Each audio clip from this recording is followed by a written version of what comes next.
Se você está assistindo esse vídeo sofrendo calada nas mãos de um homem, quero que saiba, você é mais forte do que imagina.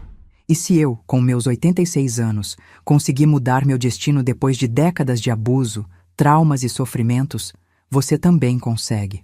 Bom dia, meus amores. Me chamo Ana Flores de Canoa, mas todo mundo aqui em Parintins, no Amazonas, me conhece como Dona Aninha. Tenho 86 anos hoje. Cada marca no meu rosto conta uma história, mas vim aqui contar uma em especial. Uma história que guardei por 12 anos, sem nunca ter dividido com ninguém. Mas depois de receber tantas mensagens de mulheres pedindo força, pedindo coragem, decidi que era hora de contar minha verdade. Porque às vezes a gente precisa ouvir que não está sozinha, que outras já passaram pelo mesmo inferno e conseguiram sair vivas. Se você está me vendo agora, deixa nos comentários de qual cidade você é. Fico emocionada de saber que minha voz pode chegar tão longe, levar esperança para mulheres que nem conheço. E se minha história tocar seu coração, clica no botãozinho de curtir e se inscreve no canal. Minha neta diz que isso ajuda mais mulheres a encontrarem essas histórias de superação. Nasci em 1938, numa palafita às margens do rio Amazonas, quando Parintins ainda era só um ponto no mapa onde o boi garantido e o caprichoso já faziam a cidade pulsar. Meu pai era pescador, minha mãe artesã, fazia aqueles bois de pano que os turistas adoram. Éramos 6 filhos dividindo rede no mesmo quarto, comendo peixe com farinha todo dia, mas com o coração cheio de alegria quando junho chegava e a cidade virava festa. Conheci Sebastião em 1954, numa noite de apresentação do Garantido. Eu tinha 16 anos, ele 22. Chegou todo importante no barco do pai dele, seu Orlando Canoa. A família Canoa era das mais antigas de Parintins, donos de barcos que faziam linha até Manaus, gente de posses, respeitada. Seu Orlando era viúvo, perdera a esposa quando Sebastião tinha 10 anos, nunca mais quis casar. Criou o filho sozinho, os dois tão grudados que pareciam unha e carne. Sebastião me conquistou com um verso de toada que inventou na hora, ali mesmo, no meio da galera. Morena dos olhos de rio, meu coração virou canoa, navegando em teu sorriso, Ana Flores que me enjoa. Todo mundo aplaudiu, eu fiquei vermelha que nem urucum. Mas por dentro, o coração já tinha escolhido.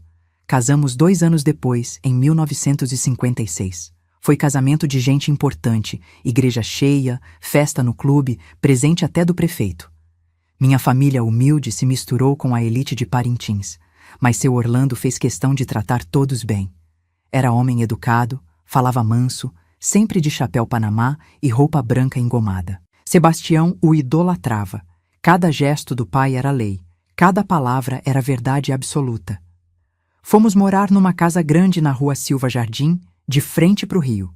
Era sobrado de madeira, daqueles antigos, com varanda em volta onde a brisa batia o dia todo.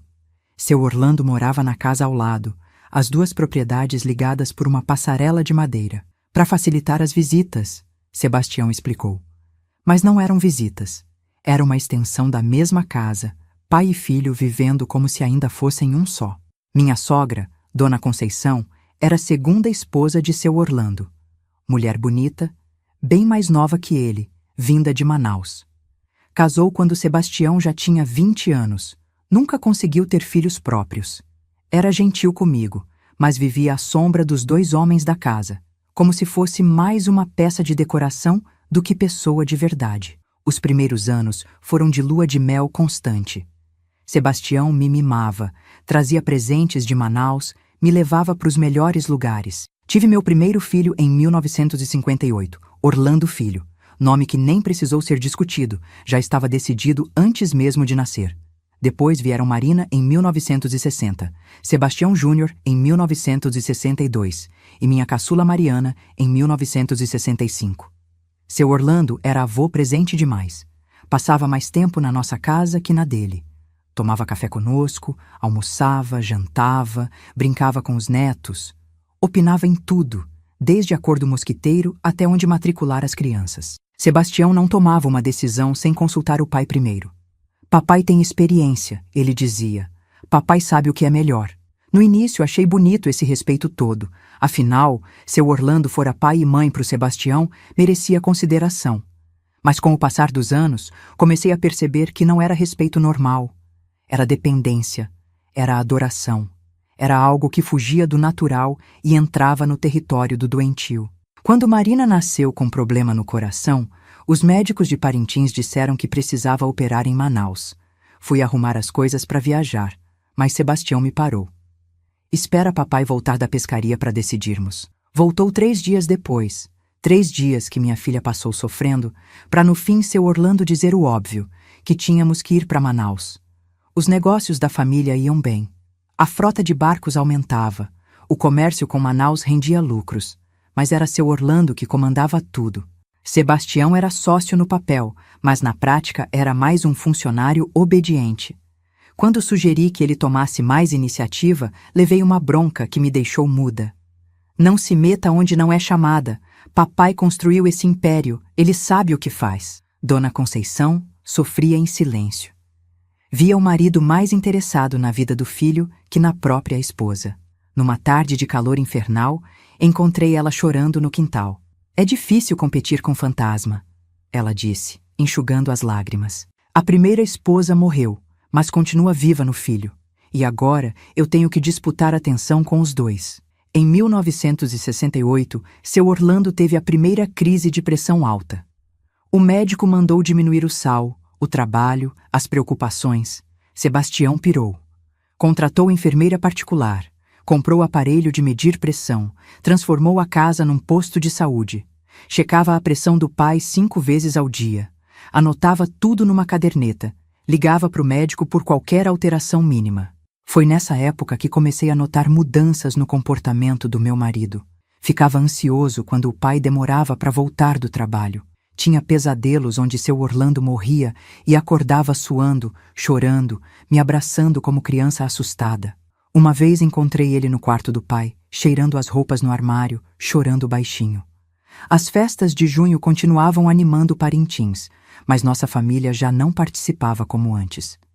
Sebastião não queria deixar o pai sozinho. E se ele passar mal enquanto estivermos na festa? Seu Orlando ainda tentava argumentar, dizia que estava bem, mas o filho não ouvia.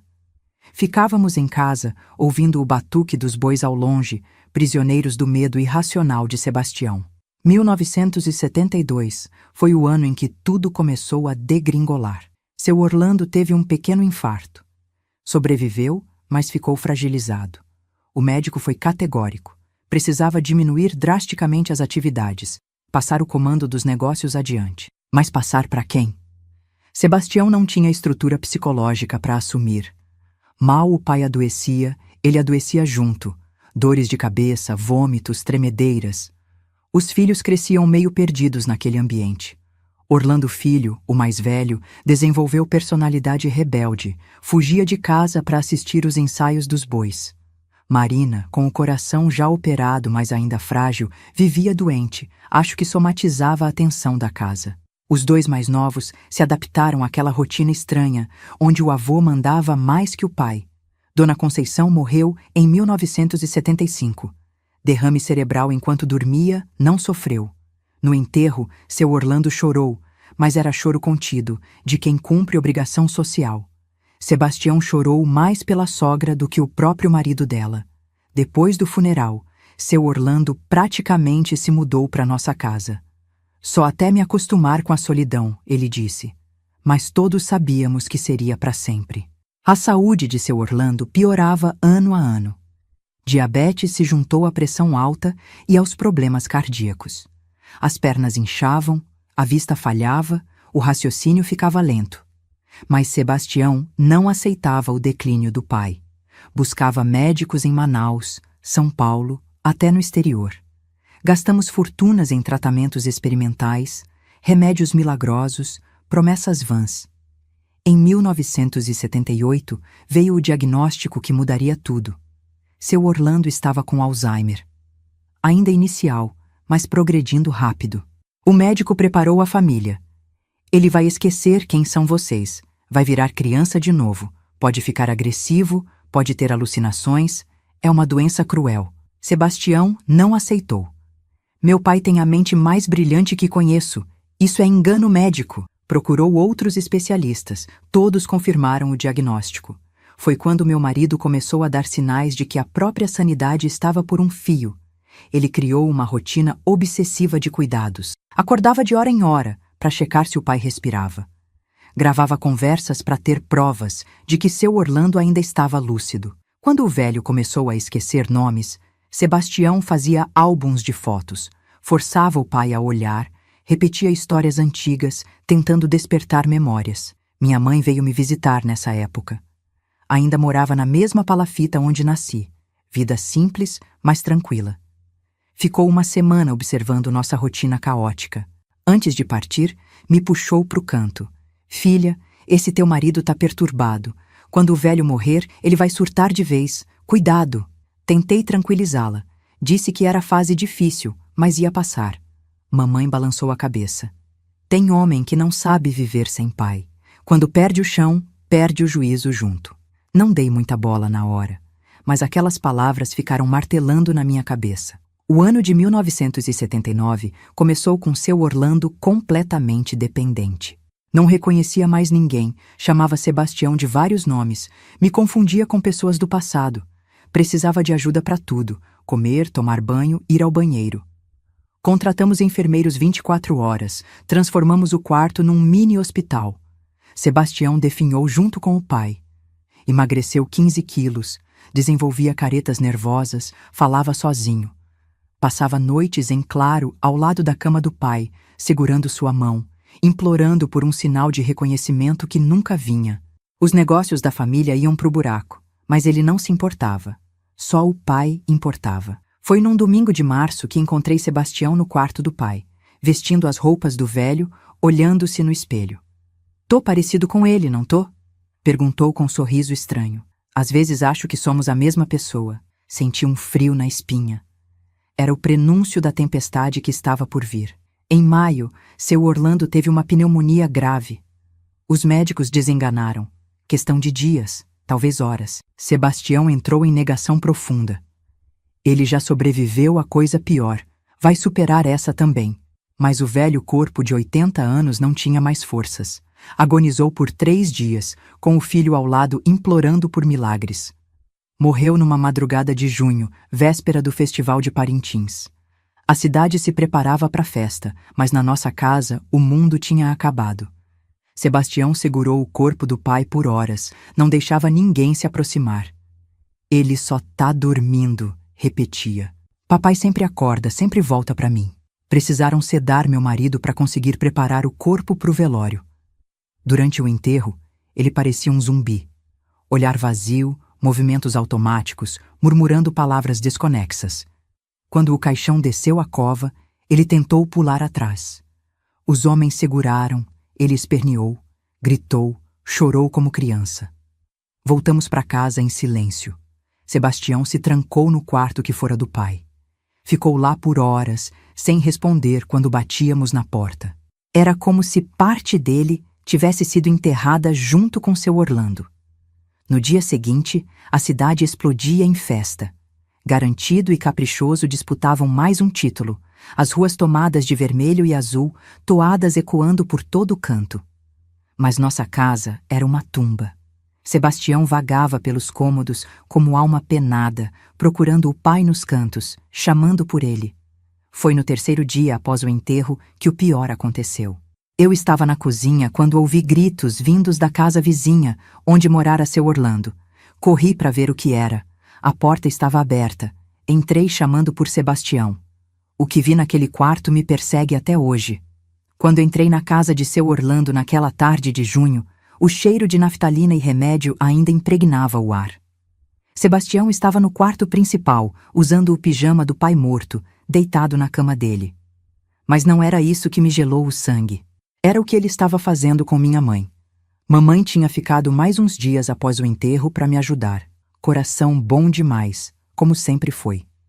Estava ali, encolhida no canto do quarto, o vestido rasgado, marcas vermelhas no pescoço, chorando baixinho enquanto meu marido, completamente transtornado, gritava que ela era Dona Fátima, primeira esposa de seu Orlando, morta há mais de 30 anos. Volta pra mim, Fátima! Ele berrava, os olhos vidrados sem ver a realidade. Sei que fingiu a morte para fugir com aquele caixeiro viajante.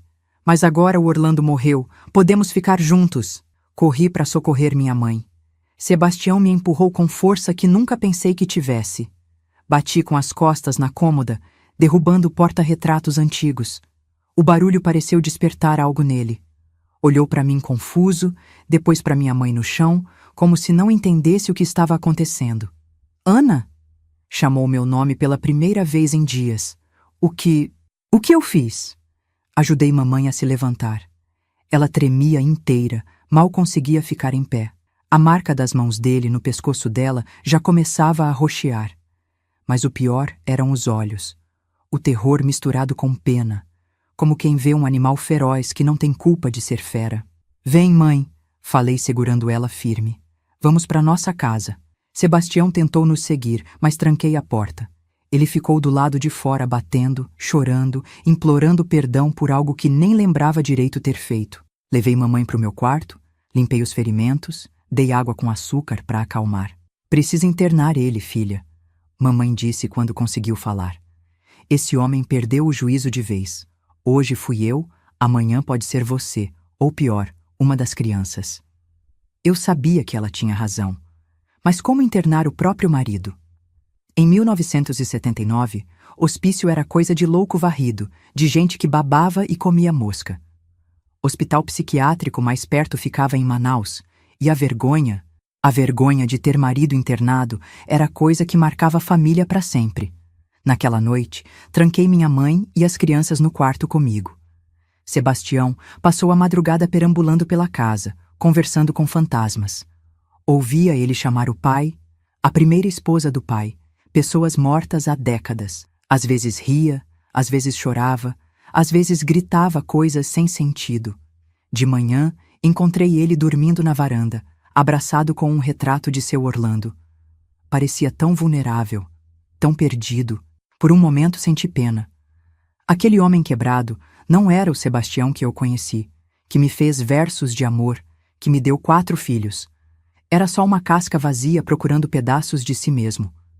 Chamei Dr. Agenor, médico da família há anos.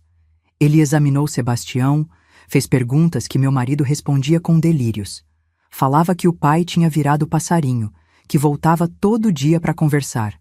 Dizia que a mãe verdadeira dele, Dona Fátima, estava escondida no sótão esperando o momento certo de aparecer. Dona Ana, o doutor me chamou no canto. Seu marido teve um surto psicótico grave. A morte do pai desencadeou algo que provavelmente já estava latente. Precisa de tratamento especializado, remédios fortes, talvez internação. Por quanto tempo? Perguntei, já sabendo que não queria ouvir a resposta. Impossível dizer. Pode ser semanas, meses. Tem casos que nunca se recuperam totalmente. O peso daquelas palavras caiu sobre mim como chuva de inverno. 4 filhos para criar, negócios da família afundando, um marido que virou estranho dentro da própria casa. Como segurar tanta desgraça sozinha? Tentei tratamento em casa primeiro. Dr. Agenor receitou calmantes fortes, antipsicóticos que deixavam Sebastião dopado, mas controlado. Contratei enfermeiro para ajudar, homem forte caso precisasse conter crises. Mas os remédios só mascaravam o problema. Numa tarde, Sebastião acordou da sedação mais agitado que nunca. Conseguiu sair do quarto, foi direto para a cozinha onde Marina, minha filha do meio, fazia café. Ela tinha 17 anos, cabelos compridos como os meus, traços que lembravam os dele quando jovem. Conceição! Ele gritou ao ver ela, confundindo nossa filha com a falecida segunda esposa de seu Orlando. Volta para casa! Orlando tá te esperando! Marina tentou correr, mas ele foi mais rápido. Agarrou ela pelos braços, sacudiu com força. Por que fugiu? Por que abandonou ele? A menina gritava apavorada, eu corria ao ouvir os berros. Quando cheguei na cozinha, Sebastião tinha Marina encurralada contra a parede. As mãos dele no pescoço dela, apertando, os olhos sem foco, perdidos em algum delírio do passado. Peguei a primeira coisa que achei, uma panela de ferro, e bati na cabeça dele com toda a força que tinha. Ele caiu desacordado. Marina tossiu, Chorou, se abraçou em mim, tremendo inteira. Olhei para o meu marido caído no chão, um filete de sangue escorrendo da têmpora, e pela primeira vez pensei, seria melhor se não acordasse, mas acordou. 2 horas depois, confuso, sem lembrar de nada. Olhou o ferimento no espelho, perguntou o que tinha acontecido. Quando contei, chorou como criança.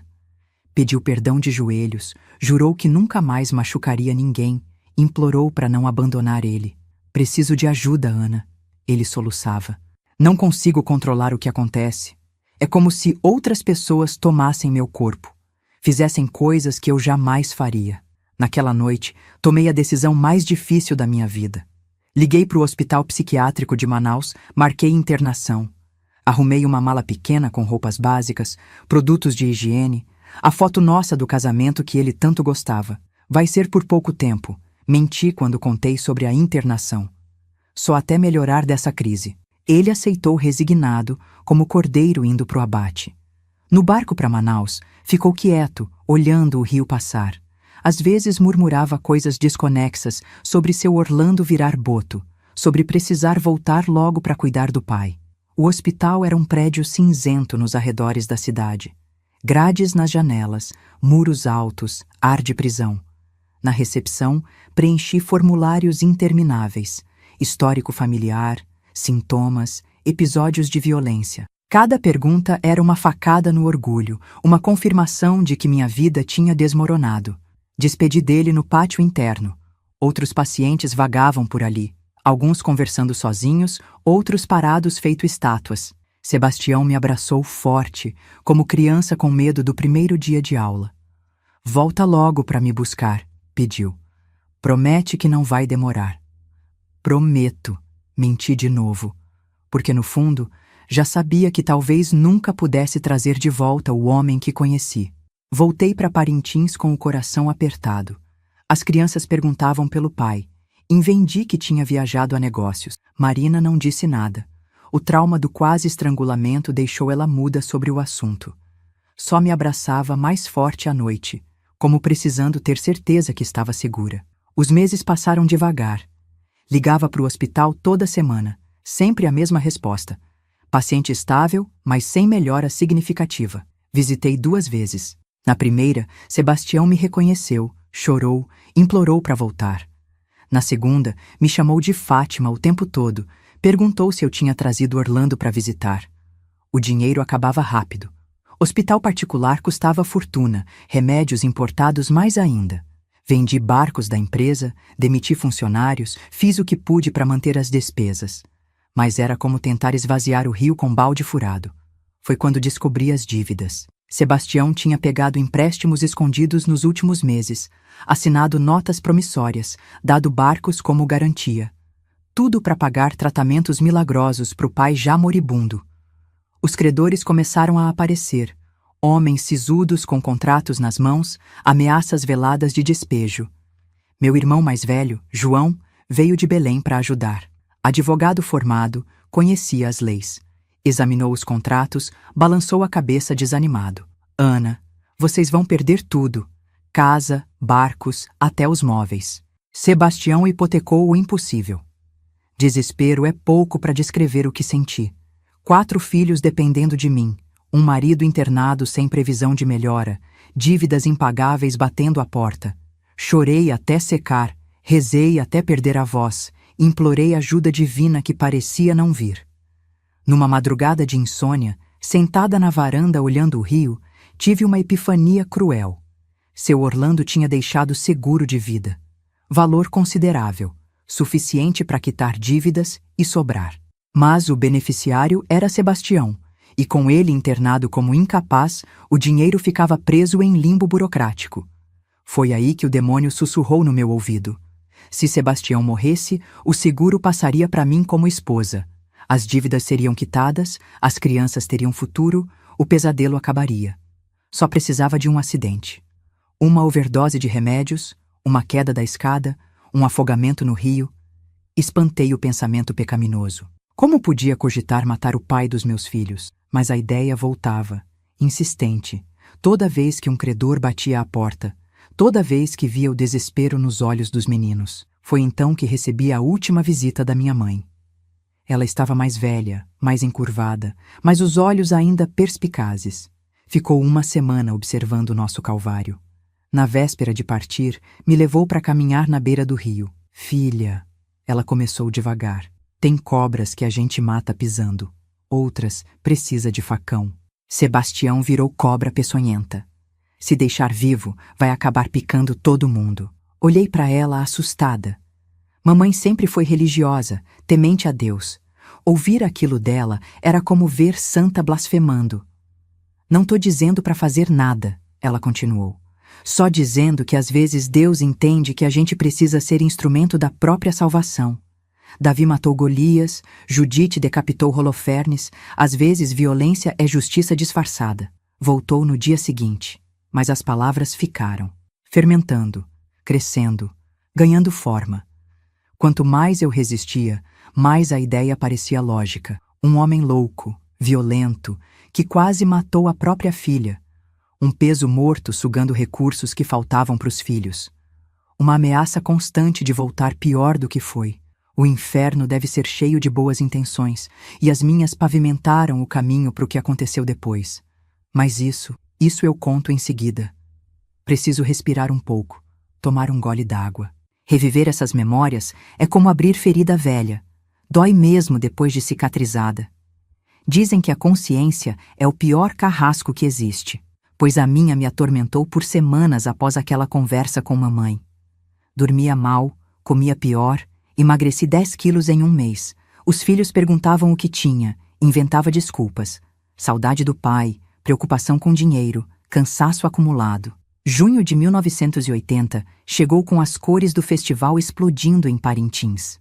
A cidade pulsava vermelha e azul, toadas ecoando dia e noite, mas nossa casa continuava cinzenta. As dívidas aumentavam, os credores ficavam mais agressivos. Num dia, chegaram a colocar aviso de leilão na porta. Casa seria vendida em asta pública se não quitassem 30 dias. Marina não saía mais do quarto. O trauma do ataque do pai desenvolveu síndrome do pânico. Qualquer barulho mais alto a fazia tremer, chorar, se esconder no guarda-roupa. Orlando Filho assumiu postura de homem da casa aos 22 anos, largou a faculdade para tentar salvar o que restava dos negócios. Mas era tarde demais. A empresa dos Canoa estava podre por dentro. Foi numa quinta-feira que recebi a carta do hospital. Sebastião tinha piorado, precisava de tratamento mais intensivo, remédios experimentais, terapia de choque elétrico, custo triplicaria. Pediam decisão urgente. Continuar tratamento caro ou transferir para a ala pública do manicômio, onde loucos pobres apodreciam esquecidos. Sentei na cama segurando aquele papel, a cabeça latejando. Como explicar para os filhos que o pai seria jogado no meio de indigentes porque não tínhamos mais dinheiro? Como olhar no espelho sabendo que deixei isso acontecer? Como viver com a vergonha de ter marido no hospício dos miseráveis? Naquela noite, fui até a igreja matriz. Padre José, velho conhecido, ouviu minha confissão sem falar nada. Chorei, implorei orientação divina, busquei nas escrituras resposta que não vinha. O padre, sábio nos seus 70 anos, só disse: às vezes Deus permite que passemos pelo vale da sombra para testar nossa fé. O que importa não é a escuridão, mas como saímos dela. Voltei para casa sem respostas, mas com algo se formando no peito. Não era mais desespero, era determinação gelada. Se Deus não ia prover milagre, eu mesma providenciaria a solução. Nem que para isso precisasse sujar as mãos de forma irreversível. Comecei a pesquisar. Discretamente, nas horas mortas, li sobre venenos que não deixam rastro, acidentes que parecem naturais, mortes súbitas sem explicação. A biblioteca municipal tinha livros de medicina, química, até manual de primeiros socorros que ensinava, nas entrelinhas, como causar socorro definitivo. Descobri que certas plantas amazônicas eram letais em doses específicas, que misturar remédios psiquiátricos com álcool causava parada cardíaca acidental, que afogamento em pessoa sedada era praticamente indetectável, informações mórbidas que anotava em código, escondida no quarto de costura. O plano foi amadurecendo devagar. Não podia ser em Parintins, cidade pequena onde todos conheciam nossa história. Tinha que ser em Manaus, durante visita ao hospital. Acidente trágico durante passeio terapêutico. Rio Negro era fundo, correnteza forte. Quantos não se afogavam todo ano? Marquei visita para julho. Disse aos filhos que tentaria nova conversa com médicos sobre tratamento mais barato. Preparei bolsa com roupas leves, documentos e, num compartimento secreto, frasco de sedativo líquido forte que tinha sobrado dos tratamentos em casa. A viagem de barco demorou 12 horas. Fiquei no convés olhando o rio passar, ensaiando mentalmente cada detalhe. Chegaria ao hospital, convenceria médicos a liberar Sebastião para passeio supervisionado. Ar fresco faz bem, argumentaria. Iríamos até a orla, lugar público, mas com trechos isolados. O resto seria questão de oportunidade e coragem. Manaus me recebeu com calor de rachar asfalto. Peguei ônibus para o hospital, suando frio por dentro, fogo por fora. Na recepção, preenchi formulários, mostrei documentos, sorri para enfermeiras como esposa dedicada que era. Mentira tem pernas curtas, mas as minhas precisavam só de algumas horas. Sebastião estava na ala intermediária.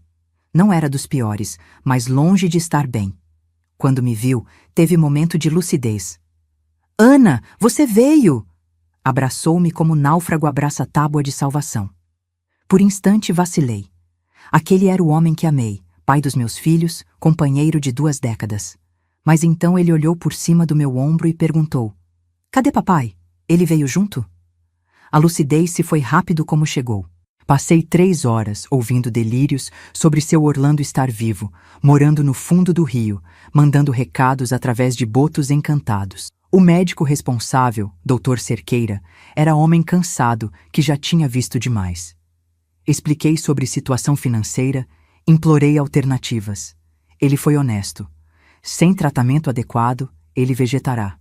Com tratamento, talvez melhore em alguns anos. Talvez. "Posso levar para passear um pouco?" Perguntei casual. "Faz meses que não vê o sol direito, doutor." Cerqueira hesitou, consultou o prontuário. Sebastião não era considerado perigoso, só perturbado. Com supervisão adequada, 2 horas no máximo. Assine termo de responsabilidade. Assinei com mão firme sentença de morte disfarçada de passeio. Pecado mortal, camuflado de ato de misericórdia. Ajudei Sebastião a trocar o pijama hospitalar por roupa de rua. Ele estava magro, barbudo, cheirando a remédio e desesperança. Mas sorria, feliz com a liberdade temporária. Peguei táxi até a orla do Rio Negro. Época de seca deixava praias expostas, mas a água continuava profunda metros adiante. Turistas tiravam fotos, vendedores ambulantes ofereciam água de coco, crianças brincavam na areia. Cenário perfeito para a tragédia parecer acidente. Sentamos num banco sob a amendoeira. Sebastião falava sem parar, sobre infância com seu Orlando, pescarias no rio, festas de santo que nem lembrava direito. Comprei água de coco, esperei momento certo para adicionar sedativo, mas mão tremia, consciência gritava, coração disparava. "Sabe que sonhei com você ontem?" Ele disse de repente, lúcido. Estávamos jovens de novo, dançando quadrilha na festa junina. Você usava vestido xadrez que sua mãe costurou, lembra? Lembrava. Primeira festa que fomos juntos, ainda namorando. Ele tinha pisado no meu pé durante a dança, pedido 1000 desculpas, comprado algodão doce para me compensar. Éramos felizes então, futuro pela frente, amor nos olhos. A lembrança me quebrou. Comecei a chorar, soluçar, tremer inteira. Sebastião me abraçou desajeitado, confuso com meu desespero. "Não chora, Aninha. Tudo vai ficar bem. Papai sempre dizia que Deus cuida de quem se ama." Foi a menção a seu Orlando que me trouxe de volta ao presente. Lembrei Marina tremendo no guarda-roupa, mamãe com marcas roxas no pescoço, casa penhorada, filhos sem futuro. O amor havia se transformado em corrente, prendendo todos nós a um doente mental que não melhoraria nunca. Levantei decidida. "Vamos caminhar um pouco?" Ele concordou animado, feliz com um programa simples. Fomos até o trecho mais isolado da praia, onde pedras grandes criavam piscinas naturais na maré baixa. Local perfeito. Água funda logo ali, correnteza forte, poucas testemunhas. Olha, boto. Sebastião apontou para o meio do rio. Não tinha boto nenhum, mas fingi ver. Era a deixa que esperava. Quando ele se inclinou para ver melhor, peguei o frasco no bolso. Bastava despejar na boca dele durante alguma distração, esperar sonolência, ajudar a escorregar nas pedras molhadas. Mas a mão continuava paralisada. Demônio sussurrava: faz logo. Anjo gritava: não mata. Consciência se debatia entre os dois. Suor escorria frio pelas costas. Pernas bambas mal sustentavam o corpo. Ana, você tá bem? Sebastião percebeu meu estado. Tá pálida, tremendo. Melhor sentar um pouco. Me levou de volta para o banco. Sentou do meu lado, passou o braço pelos meus ombros. Por momento esqueceu loucura. Foi só marido cuidando de esposa. A ternura inesperada me desarmou completamente. Não posso fazer isso, murmurei. Fazer o quê? Nada. Delírio meu. Ficamos ali até o sol começar a baixar. Ele adormeceu no meu ombro, respiração tranquila de quem não carrega a culpa. Olhei o frasco no bolso pela última vez. Depois peguei e joguei no rio. Vi afundar, levar junto o plano diabólico que quase executei. Voltamos para o hospital no fim da tarde. Devolvi Sebastião aos enfermeiros, assinei papéis, agradeci a oportunidade. Doutor Cerqueira informou que na semana seguinte seria transferido para a ala pública por falta de pagamento. Concordei resignada. Não mataria meu marido, mas também não podia mais pagar tratamento impossível. Me despedi com um beijo na testa. Ele sorriu, acenou, voltou para os seus fantasmas internos. Saí do hospital com alma pesada, mas consciência limpa. Ou quase limpa. O quase mataria meu sono por anos, mas era preço pequeno, perto do que quase fiz. Voltei para Parintins no barco noturno. Estrelas refletiam no rio escuro, vento frio cortava a pele. Pensei em me jogar, acabar com tudo de vez, mas lembrei dos filhos esperando em casa. Eles não tinham culpa dos pecados dos pais. Quando cheguei, encontrei Orlando Filho na varanda. Mãe, precisamos conversar. O tom era sério demais para o meu gosto. Me preparei para mais notícias ruins. Novo credor, nova dívida, nova desgraça. Mas o que ele disse mudou tudo. Descobri uma coisa sobre o vovô Orlando, algo que pode resolver nossos problemas. Mas é complicado, talvez até perigoso. A senhora está disposta a ouvir? Olhei meu filho mais velho, tão parecido com o pai antes da loucura. Determinado, protetor, disposto a tudo pela família. Talvez a salvação viesse por caminhos que eu não tinha imaginado. Talvez o milagre tivesse outro nome. Conta, respondi, me preparando para a próxima reviravolta nessa história que parecia não ter fim. Porque vida é assim mesmo.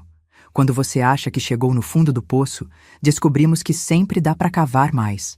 Ou então, com sorte, achar a escada que estava ali o tempo todo, só esperando alguém corajoso o bastante para subir.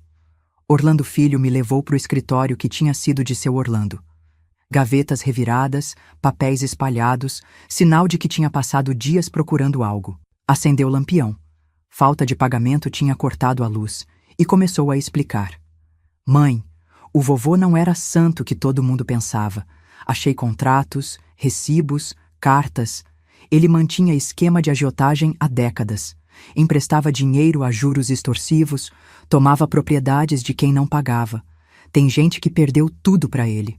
Peguei os papéis com mãos trêmulas. Contratos com assinaturas trêmulas de analfabetos, juros de 50% ao mês, propriedades confiscadas por dívidas pequenas. A fortuna dos Canoa tinha raiz podre. Tem mais, Orlando continuou. Dona Conceição, a segunda esposa dele, não morreu de derrame. Encontrei carta dela escondida num livro, dizendo que ia fugir porque o velho batia nela. Sumiu um dia antes de morrer. Corpo no caixão fechado, ninguém viu. Acho que ele forjou a morte para não ter vergonha de mulher fujona. A revelação me deixou tonta. Conceição viva? Então aquele enterro, aquele luto, tudo mentira? As lembranças se reorganizavam. Sebastião chorando mais que o sogro, caixão lacrado, por causa do estado do corpo. Pressa incomum para o sepultamento. Por que tá me contando isso agora? Perguntei, ainda processando. porque descobri onde ela tá. Conceição vive em Belém, mudou de nome, casou de novo. E tem provas de tudo que o velho fez. Se ela vier a público, herança pode ser contestada. Dívidas do pai talvez sejam anuladas se provarmos que dinheiro era sujo. É nossa chance. A esperança acendeu rápido, mas apagou mais rápido ainda. Ela não vai querer se envolver. Fugiu há anos, reconstruiu a vida. Por que voltaria? Orlando sorriu. Sorriso que não gostei. Parecia o pai quando planejava algo. Porque vamos fazer proposta irrecusável. Ou ela ajuda ou revelamos para todo mundo que está viva. Bigamia é crime. Vida dela nova desmorona. Isso é chantagem, protestei fracamente. É sobrevivência. A senhora prefere ver a família na rua? Marina traumatizada? Os pequenos sem estudo? Às vezes precisa sujar as mãos para proteger quem amamos. Palavras da minha mãe ecoaram. Às vezes violência é justiça disfarçada. Talvez não precisasse matar ninguém. Talvez a violência fosse só psicológica, tão cruel quanto, mas sem sangue nas mãos. Viajamos para Belém na semana seguinte. Orlando tinha investigado. Conceição vivia como Francisca Menezes, casada com um comerciante próspero, 2 filhos adolescentes. Casa boa no bairro nobre, vida confortável, passado enterrado. Quando batemos na porta, empregada atendeu. Disse que patroa não recebia sem marcar. Orlando mostrou foto antiga. Conceição ao lado de seu Orlando, sorriso forçado de mulher infeliz. Diz que é sobre o primeiro marido dela. Ela vai querer receber.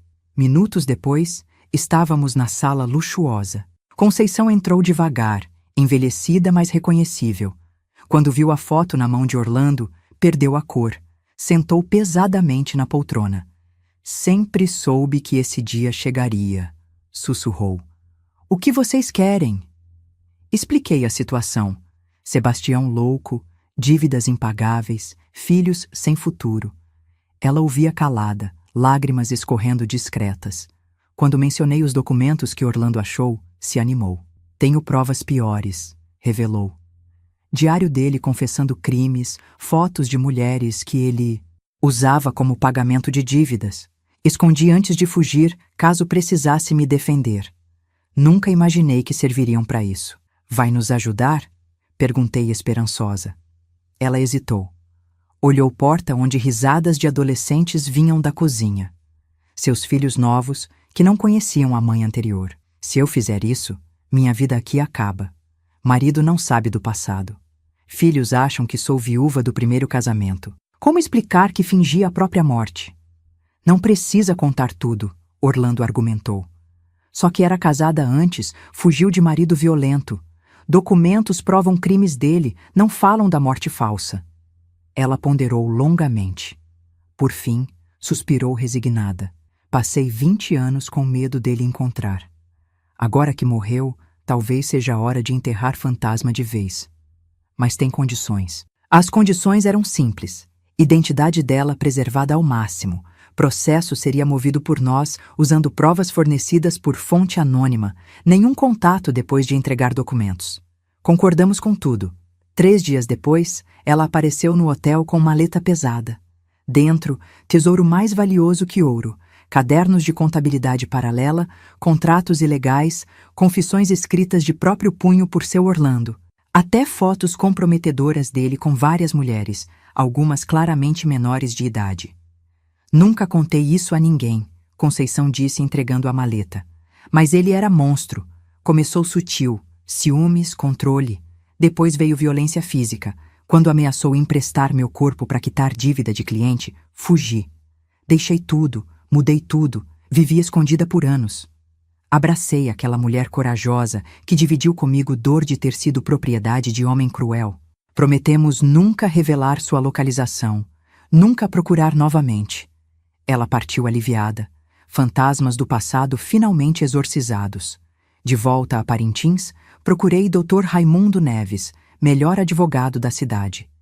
Ele examinou documentos, olhos arregalando a cada página. Isso é dinamite pura. Seu Orlando era criminoso contumaz. Com essas provas, muitas dívidas são anuláveis. E mais, Estado pode ter que pagar indenização por conivência. Delegados, juízes, todos sabiam e nada fizeram. Processo foi protocolado em agosto de 1980. Cidade inteira ferveu com escândalo. Famílias prejudicadas por seu Orlando apareceram aos montes. Viúvas que perderam casas, órfãos que ficaram sem herança, comerciantes falidos por agiotagem. O santo seu Orlando virou demônio. Seu Orlando da noite pro dia. As dívidas de Sebastião começaram a cair uma por uma. Juízes anulavam contratos, consideravam pagamentos como restituição de roubos anteriores. Credores que eram cúmplices de seu Orlando sumiram, com medo de serem processados também. Em outubro, vitória maior. Estado reconheceu responsabilidade parcial, pagou indenização substancial por omissão das autoridades diante de crimes continuados. Dinheiro suficiente para quitar o que restava de dívida e sobrar capital para recomeçar. Mas eu queria mais que dinheiro. Queria justiça poética. Durante investigações, descobri que seu Orlando tinha casa secreta onde levava amantes. Lugar afastado, beira do igarapé, ninguém sabia ser dele. Estava abandonada desde sua morte, tomada pelo mato. Numa madrugada, fui até lá sozinha. Casa em ruínas, mas estrutura firme. Dentro, móveis empoeirados, cama de casal com lençóis apodrecidos. Lugar de pecado esperando penitência. Tive ideia que pareceu mensagem divina, ou diabólica. Difícil distinguir quando o desespero guia ações. Voltei no dia seguinte com galões de gasolina. Espalhar líquido inflamável foi ritual de purificação. Cada cômodo recebeu sua dose, cada móvel sua porção de combustível. Por último, a cama onde seu Orlando profanava mulheres desesperadas. Acendi fósforo com mão firme. Não tremia mais, não hesitava. Joguei na cama e vi fogo nascer, crescer, devorar. Em minutos, casa inteira ardia. Labaredas lambiam céu noturno. Fumaça subia como oferenda aos deuses vingativos. Fiquei assistindo de longe. Madeira estalava, telhas caíam, estrutura desmoronava. Com ela, queimava legado podre de seu Orlando.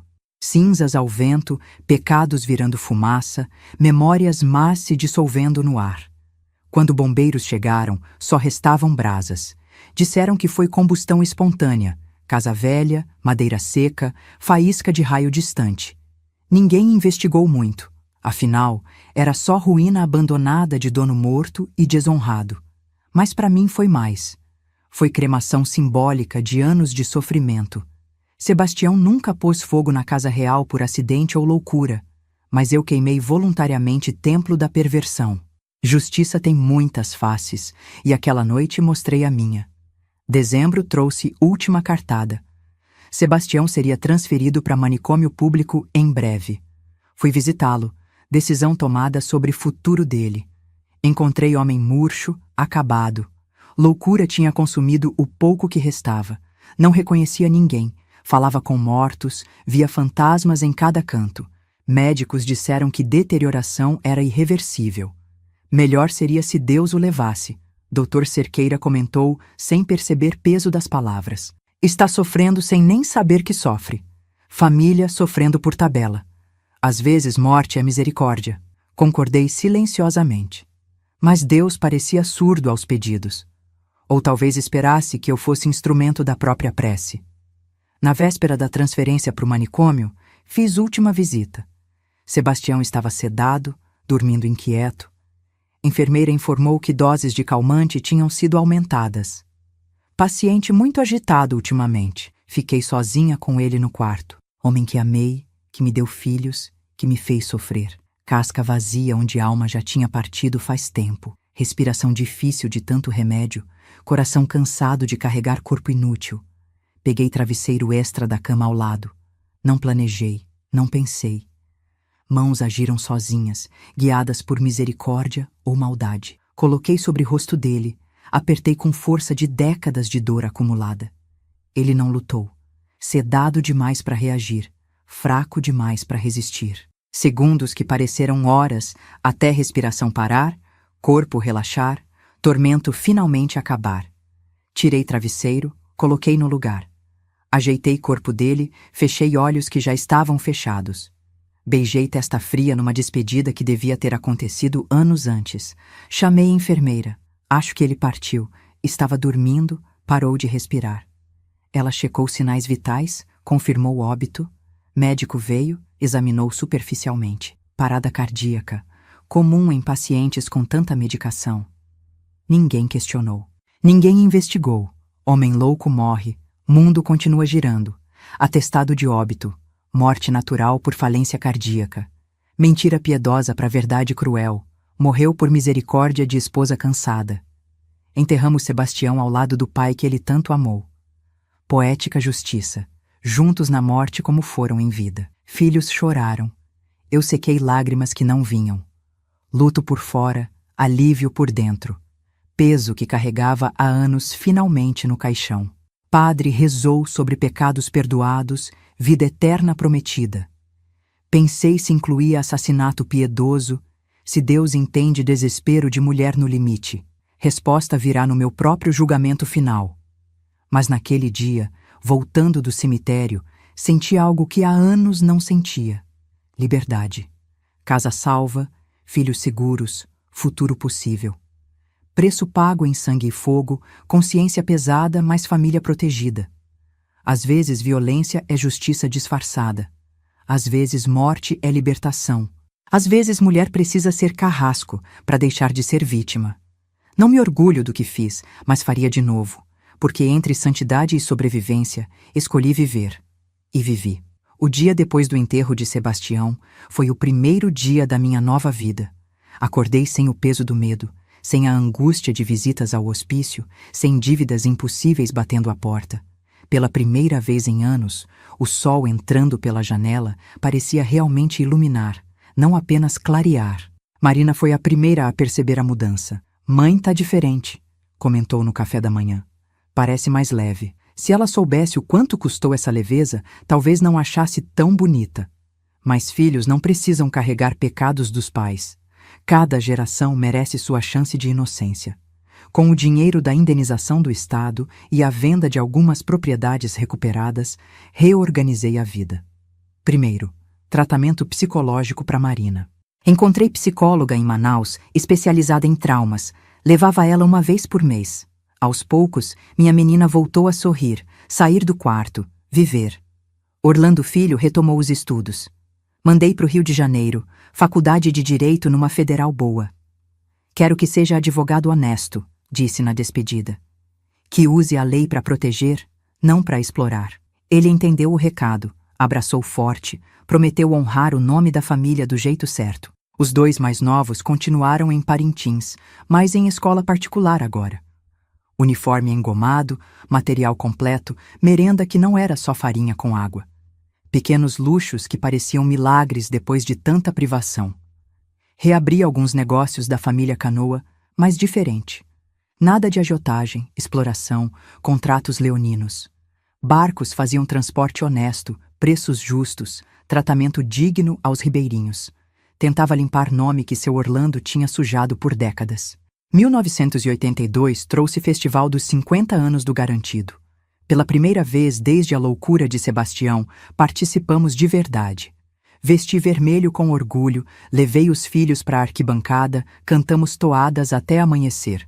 Marina dançou pela primeira vez em anos, rodopiando com o vestido que ela mesma escolheu. Foi nesse festival que conheci Dona Raimunda Teixeira. Mulher forte de 60 anos, viúva há 10, criara 6 filhos sozinha, vendendo artesanato. Sentamos juntas na arquibancada, começamos a conversar. Ela contou que marido morreu em acidente no rio. Bêbado, violento, caiu da canoa numa noite escura. Ninguém viu cair, ela disse com um olhar significativo. Mas todo mundo viu as marcas que ele deixava em mim. Quando acharam o corpo, cidade inteira fingiu tristeza. Eu fingi mais que todos. Entendi nas entrelinhas. Quantas de nós, mulheres da Amazônia, carregávamos segredos parecidos? Quantas viúvas aliviadas, quantos acidentes providenciais, quantas justiças pelas próprias mãos? Viramos amigas. Raimunda me apresentou outras mulheres, costureiras, lavadeiras, professoras, comerciantes. todas com histórias de superação, algumas com segredos sussurrados apenas entre iguais. Formamos grupo informal, nos encontrávamos para tomar café, bordar, conversar. Chamávamos de Clube das Comadres, mas era mais que isso. Era rede de apoio, proteção mútua, solidariedade silenciosa. Quando aparecia mulher com olho roxo na feira, uma de nós se aproximava, oferecia ajuda. Quando o marido violento sumia misteriosamente, ninguém fazia perguntas. 1985 chegou com democracia voltando ao Brasil. Esperança no ar, mudanças possíveis. Marina casou com um rapaz bom, filho de comerciante português. Fiz festa bonita, mas discreta. Exageros atraem inveja, inveja atrai desgraça. No casamento, minha mãe apareceu. 80 anos nas costas, ainda lúcida, ainda perspicaz. Me puxou para o canto durante a festa. "Tá em paz agora, filha?" perguntou olhando nos meus olhos. "Tô, mãe. Fiz o que precisava." Ela assentiu devagar. Segredo de mulher é túmulo de homem. Guarda bem guardado. Morreu no ano seguinte. Levou para a cova qualquer suspeita sobre o fim de Sebastião. Anos foram passando. Orlando Filho se formou, voltou para Parintins, abriu escritório, defendia causas justas, ajudava pobres, combatia agiotas como o avô tinha sido. Redenção pelo trabalho, limpeza do nome familiar. Marina teve 3 filhos lindos. Nunca contou ao marido sobre trauma do pai, criou família saudável sobre alicerce de silêncio necessário. Os outros filhos também seguiram caminhos próprios. Professor, médica, comerciante honesto. Eu continuei com pequenos negócios, ajudando no Clube das Comadres, sendo avó presente. Mas, principalmente, virei conselheira não oficial de mulheres em situação difícil. Quantas vieram chorar na minha cozinha, contar sobre maridos violentos, mostrar hematomas escondidos? Sempre oferecia chá de ervas calmantes, biscoito de goma, ombro amigo. E às vezes, só às vezes, quando o caso era extremo, quando não havia saída legal, sussurrava conhecimento antigo sobre plantas da floresta, marés do rio, acidentes que acontecem. Nunca incentivei diretamente. Só compartilhava informação, como receita de bolo passada entre amigas. O que cada uma fazia com conhecimento era decisão pessoal, peso individual. Mas, curiosamente, Parintins teve surto de viúvas aliviadas nos anos 80 e 90. 2003 trouxe Lei Maria da Penha sendo discutida. Tarde demais para minha geração, mas esperança para as novas. Participei de palestras, reuniões, campanhas. Falava em termos gerais sobre violência doméstica, nunca citando caso pessoal. Algumas verdades são pesadas demais para dividir com estranhos. Completei 80 anos em 2018. Festa grande, família reunida, bisnetos correndo pela casa. No meio da celebração, Marina me puxou de lado. "Mãe, às vezes tenho pesadelos. Sobre papai aquele dia. A senhora sabe o que realmente..." Cortei delicadamente. "Seu pai estava muito doente, filha. Sofreu demais, descansou afinal. É tudo que importa lembrar." Ela não insistiu. Algumas portas é melhor manter fechadas. Agora, em 2024, aos 86 anos, olho para trás sem arrependimentos pesados. Fiz o necessário para proteger família, ajudei outras mulheres a encontrarem força, construí vida digna sobre escombros de tragédia. Se preço foi manchar alma, preferi alma suja a corpo morto ou família destruída. Mas por que contar agora? Por que expor segredos guardados por décadas? Por que recebo mensagens diárias? Mulheres jovens presas em relacionamentos abusivos, apanhando caladas, sem ver saída. Acham que são fracas, que merecem sofrer, que não têm alternativa. Precisam ouvir que sempre existe escolha, mesmo que difícil, mesmo que extrema. Não estou incentivando violência. Hoje há leis, delegacias especializadas, proteção que não existia. Mas para quem vive terror diário, para quem teme pela vida dos filhos, para quem esgotou recursos legais, quero que saibam que sobreviveram outras antes delas. Que força feminina às vezes precisa ser brutal para ser efetiva. Cada história é única. Cada mulher sabe o tamanho do seu desespero. Eu só conto a minha para dizer: você não está sozinha. Gerações de nós passaram pelo inferno e saíram vivas. algumas com mãos sujas, consciência pesada, segredos eternos, mas vivas. E no fim, viver é o que importa. Se essa história te tocou, se você ou alguém que conhece precisa de força para sair de situação abusiva, não desista. Procure ajuda, denuncie, lute. E se a lei falhar, se o sistema te abandonar, se o perigo for maior que a proteção, lembre que sobrevivência não é crime, é instinto, é direito, é justiça. Deixe seu comentário dizendo de onde está assistindo. Cada mensagem me mostra que essa corrente de força feminina continua, ultrapassa fronteiras, conecta mulheres que nunca se conheceram, mas compartilham dores parecidas. Curta o vídeo se acredita que toda mulher merece viver sem medo. Se inscreva no canal para acompanhar mais histórias reais de superação. E principalmente, entre no nosso grupo de WhatsApp, link na descrição. Lá compartilhamos diariamente testemunhos de outras vovós guerreiras que transformaram sofrimento em força. Porque no fim é isso que somos, guerreiras. Com rugas de guerra, cabelos brancos de batalha, mãos calejadas de luta, mas guerreiras, sobreviventes, vencedoras. Que Deus perdoe nossos pecados necessários, que Nossa Senhora entenda nossas escolhas impossíveis e que cada mulher assistindo encontre sua própria força, seu próprio caminho, sua própria libertação. Amém, minhas queridas. Até o próximo vídeo. E lembrem, vocês são mais fortes do que imaginam. Sempre foram, sempre serão.